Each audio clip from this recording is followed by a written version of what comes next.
Hi friends, வாங்க நம்ம இன்றைக்கி சில்லி ப்ரெட்டு பார்க்கலாம். எப்படி செய்யறது அப்படின்னு பார்க்கலாமா? ஒரு ப்ரெட் எடுத்துகிட்டு நமக்கு தேவையான ஸ்லைஸ் எடுத்து அதை சின்ன சின்ன க்யூப்பாக கட் பண்ணிக்கோங்க. ஓரம் கட் பண்ணியும் பண்ணலாம், ஓரம் கட் பண்ணாமலும் பண்ணலாம்.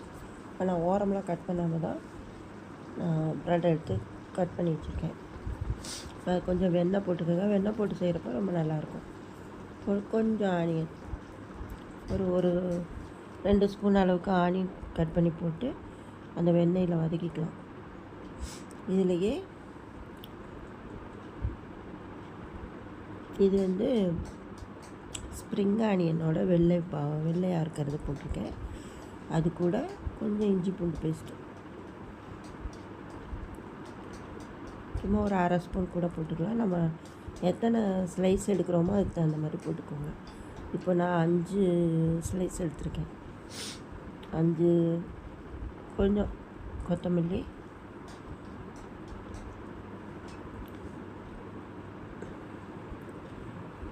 கொஞ்சம் ஸ்ப்ரிங் ஆனியன் கொஞ்சம் போட்டிருக்கேன், மீதி அப்புறமா போட்டுக்கலாம். லைட்டாக போட்டிருக்கேன் வதக்கிறதுக்கு. க்யூப் மாதிரி கட் பண்ண ஆனியன், அந்த பெரிய வெங்காயம் கொஞ்சம் க்யூப்பாக கட் பண்ணி போட்டுக்கோங்க. அதே போலவே கட் பண்ண கேப்சிகம், குடமிளகா, அதுவும் கொஞ்சம். இது ஒரு மிளகாய் ஒரு வெங்காயம் தான் போட்டிருக்கேன். அதையும் கொஞ்சம் லைட்டாக வதக்கிக்கலாம். ஏன்னா அதெல்லாம் கொஞ்சம் க்ரன்ச்சியாக இருந்தால் தான் நல்லாயிருக்கும். அதனால் ரொம்ப வதக்க வேண்டாம் ஆனியனையும் அந்த மிளகாயும். இது நல்லா வதங்கிடுச்சு, போதும் வதங்கினது. அதனால் கொஞ்சம் ப்ரெட்டோட சேர்த்து சாப்பிட்றப்போ இன்னும் க்ரன்ச்சியாக இருந்தால் தான் சாப்பிட்றதுக்கு ரொம்ப சூப்பராக இருக்கும். நம்ம ப்ரெட்டை சாண்ட்விட்சு அது இதுன்னு போட்டு சாப்பிடுவோம். இனிப்பு இது இந்த மாதிரி ஒரு மாறுதலுக்கு ஒரு நாளைக்கு இந்த மாதிரி சாப்பிட்டுக்கலாம். கொஞ்சம் மிளகாத்தூள் ஒரு 1/2 ஸ்பூனு, காரத்துக்கு தகுந்த மாதிரி போட்டுக்கோங்க. கொஞ்சம்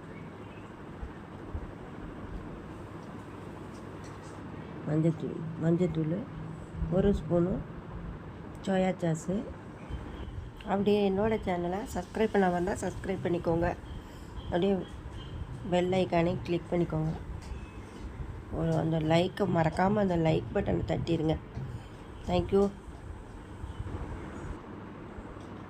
சோயா சாஸ் மட்டும் போட்டு வதக்கிக்கோங்க. இப்போ ஒரு டொமேட்டோ, ஒரு தக்காளியை நல்லா மிக்சியில் கிரைண்ட் பண்ணி அதையும் இதோட சேர்த்துருங்க.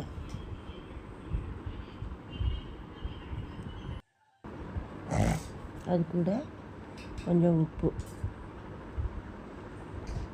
கொஞ்சம் வதக்கிட்டு பச்சை வாசனை போனதும் கொஞ்சம் தண்ணி விட்டு இதை கொதிக்க வைங்க. ஏன்னா தண்ணி ஊற்றினா தான் நமக்கு கொஞ்சம் சாஸ் கூட இருந்தால் தான் நமக்கு இந்த ப்ரெட்டில் அப்படியே அப்போ தான் நல்லா அந்த ஸ்லைஸ் கோட் ஆகும். இல்லைனா பத்தாமல் போயிடும். அதுக்காக கொஞ்சம் தண்ணி நிறையவே விட்டுக்கோங்க. இந்த அளவுக்கு இருக்கணும். இப்போ இதில் கொஞ்சம் தண்ணி விட்டுக்கோங்க. ப்ரெட்டெல்லாம் வறுத்து எடுத்து வச்சாச்சு. நான் எண்ணெயெல்லாம் ஊற்றி வறுக்கல, எண்ணெய் சிக்கனமாக வெறும் தோசைக்கல்லில் தான் வச்சு எடுத்து வச்சுருக்கேன். எண்ணெயில் பொரித்து எடுத்தும் போட்டுக்கலாம் வேணும்னா. நம்ம எண்ணெய் அதிகமாக சேர்க்கக்கூடாது அப்படிங்கிற காரணத்துக்காக வெறும் கல்லுலேயே நான் அதை டோஸ்ட் பண்ணி எடுத்துட்டேன். இப்போ பாருங்கள், தண்ணி வத்திருச்சு, வெந்து நல்லபடியாக வந்துடுச்சு, தொக்கு மாதிரி வந்துடுச்சு.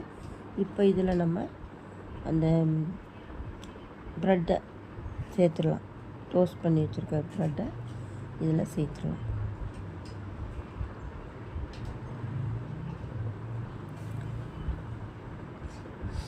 சூப்பரான சில்லி ப்ரெட் சாப்பிட்றதுக்கு ஈஸியாக இருக்கும், செய்யறதுக்கு ஈஸியாக இருக்கும், சாப்பிட்றதுக்கு ரொம்ப டேஸ்டியாக இருக்கும். பாருங்கள், செஞ்சு பாருங்கள், எல்லாருமே விரும்பி சாப்பிடுவாங்க. அடுத்து நான் நல்ல ரெசிபியோடு வரேன். இது வரைக்கும் என்னோடய சேனலை வாட்ச் பண்ண எல்லாருக்கும் தேங்க்யூ சொல்லிக்கிறேன். தேங்க்யூ. அடுத்து நான் நல்ல ரெசிபியோடு வரேன். அப்படியே மறக்காமல் லைக் அண்ட் கமெண்ட் பண்ணிடுங்க ப்ளீஸ். அவ்வளோதான், ரெடி ஆயிடுச்சு.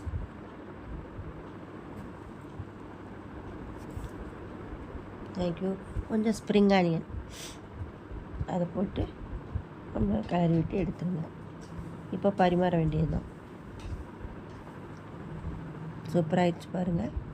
சாப்பிட்றதுக்கு ரொம்ப ரொம்ப டேஸ்டியான ஒரு டிஷ்ஷு.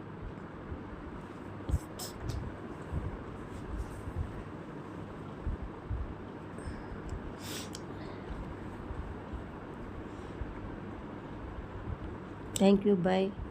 அடுத்து நான் நல்ல ரெசிபியோட வரேன்.